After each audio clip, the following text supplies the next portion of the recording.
Hey guys, this is Caleb with DSLR Video Shooter, and today I'm giving a tour of my new studio.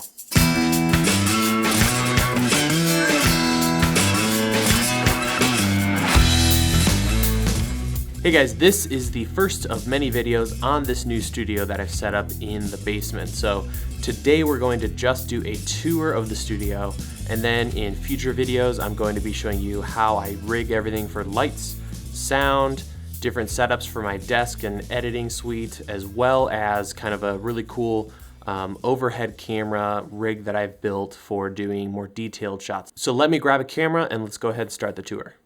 All right, so let's do this. This is the studio room, and the biggest difference I've made is acoustic treatment. I'll be doing a video on the importance of acoustic treatment and how you can build a lot of this stuff pretty affordably, and it'll be really awesome. So just to give you a taste, here's a before and after, before I set this up, and after, and what that sounds like. These are two insanely popular microphones, and there are a few reviews out there on the two, comparing the two, but I wanted to put one together for you guys that is very thorough. And that is that you can't get into your battery door and other issues. You can't even sometimes access your stinking SD card slot. So that's always bothered me. The sliding attachments. So in short, I have acoustic panels on the back, which is foam. Above me, I've built these two panels really affordably. They're also very light. So those have helped so much, and that's what you're hearing, is you're not hearing sound bouncing around the room. When sound hits this stuff, it kills the sound. So all you're hearing in the microphone is my voice and nothing else, which is what we really want. On the side over here, I have producer choice blankets. So these are amazing. That one's folded in half there. And they're great because you can hang them from the ceiling like this. They have little holes so you can hang them easily. You can also put them on C-stands. You can throw them on the floor. It really doesn't matter, but they are soundproofing, which is really cool. And that's what these foam panels do not do. But they also kill sound and act as an absorber. So they make a big difference on the sides there. I've got some extra ones and I'll be using them in other places later, but they can make a huge difference. And I also cut little sections of them to go on either side of my Alzo 3000s. And what's crazy is how these lights here, I'll uncover one, they're not too bad when you're using them as a key, but when you have them behind you, so here's my stool, and I've got them shooting on the background, I can hear their internal fans. So what I did is just put this in front of it, and it makes a massive difference. So I've got that on both the lights there. So that pretty much does it for sound treatment. I do have a rug on the floor, which also helps because this is concrete and you know, not the greatest surface to be shooting near. Now let's talk about lights. For my key light, I'm using a flex light from Westcott, and I'll be doing a separate video on how I mount all this crazy stuff, but that is an amazing light. And then here I have a Silk, another Westcott frame. We already talked about the background lights. Those are Alzo 3000s. For my fill, I'm just using a 5-in-1 reflector, and this thing helps a lot. If I don't have this, my producer choice blanket is used kind of as a negative fill, but often it's just too dark on that one side of my face. So I use a 5-in-1 just to kind of bounce some light on that one side. For sound, I have a boom pole mounted to the ceiling with a Rode NTG4. Sometimes I use the 4 Plus or the NTG2, depending on what's going on in the studio.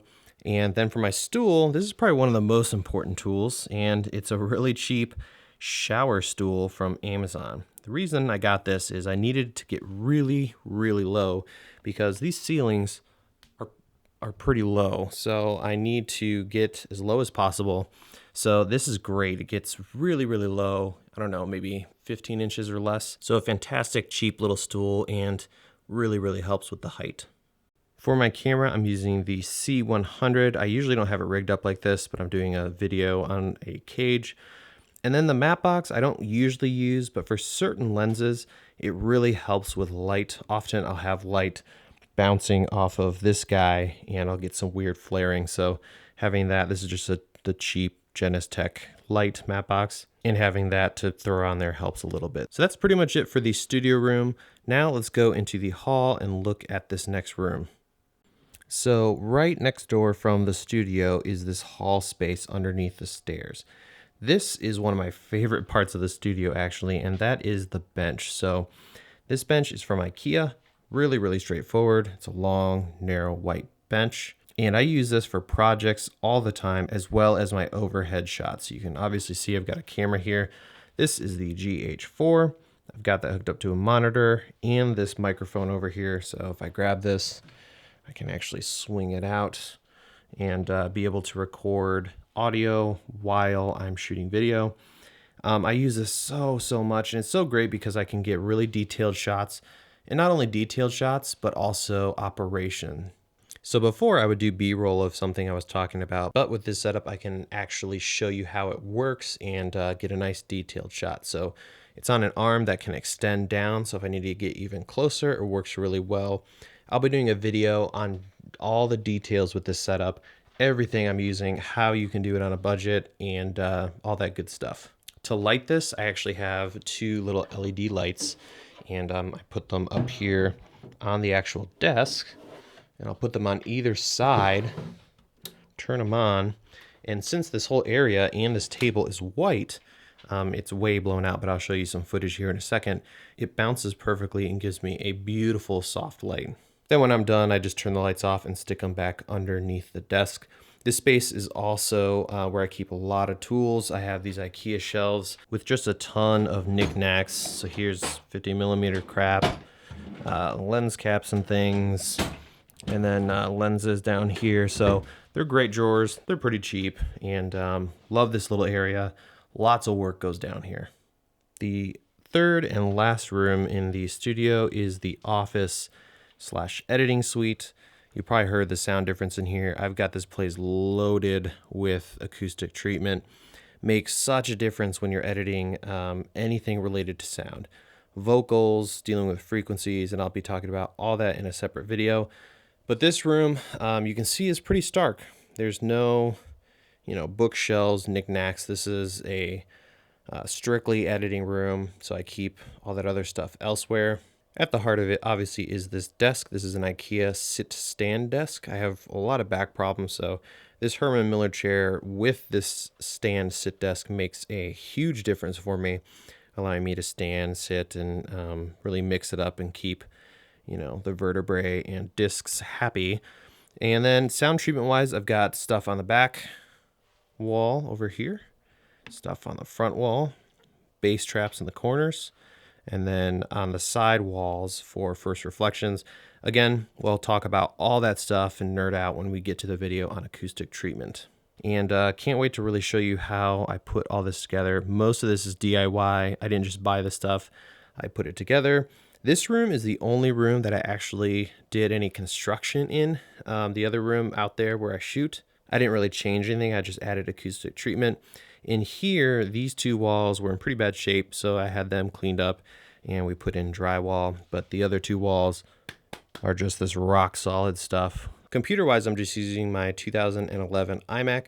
Eventually, I'll be upgrading that and moving that over to this back desk, or my old desk, and turning that into a video server, which I'm really excited to figure out and show you guys, how to do that yourselves.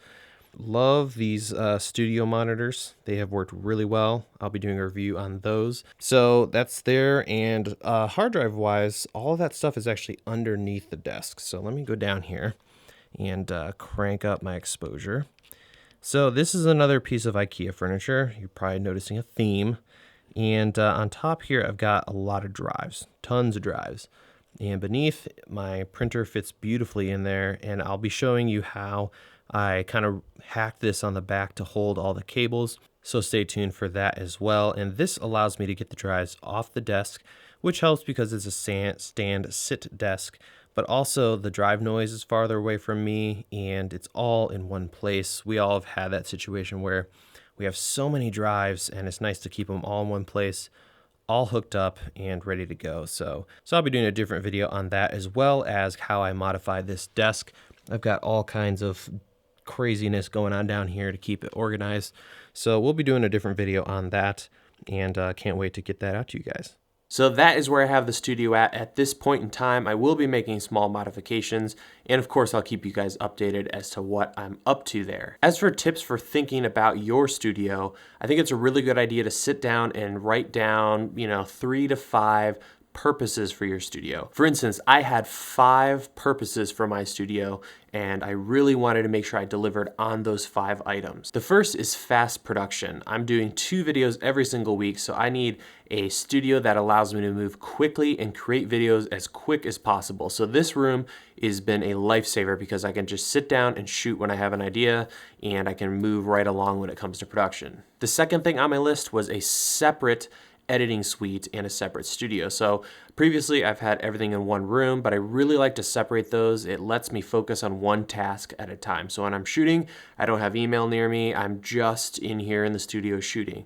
When I'm editing, I don't have all this crap lying around and all these rigged out lights and everything. I can just focus on my edit and get that done. The third item was making sure I had storage for gear. So that big shelf unit on the other side of the camera really helps me out. I can keep all my gear over there. The fourth item was having an overhead shot like I have in that one room with that white desk, and a workspace, so a place where I can do projects, and that space has been huge for me, so making sure that was a priority was a big deal for me. And then finally, number 5 for me was not having a studio for clients to meet me at.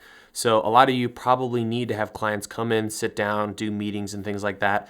For me, I just found that that is a waste of space for me personally, because I'm mostly doing these videos. If I do have to meet with a director or somebody, there's other places I can do that. So I'm not gonna waste square footage and money and resources setting up a little lounge somewhere when I should really be using that space for production. So I encourage you, if you're going to be doing some kind of studio setup, to think through that, or even if you're just doing an office, think about your needs and what's gonna be specific to you, and go ahead and go to town. So that's it for this video. Make sure you look out for the other videos regarding the studio. Can't wait to show you how to set up all this acoustics, and it'll change your life. If you do shoot it in a studio, you should really get on board when it comes to acoustic treatment. So that's it for this video. Stay tuned for more videos every single Tuesday and Thursday. Thank you for watching, and I'll see you guys in the next video.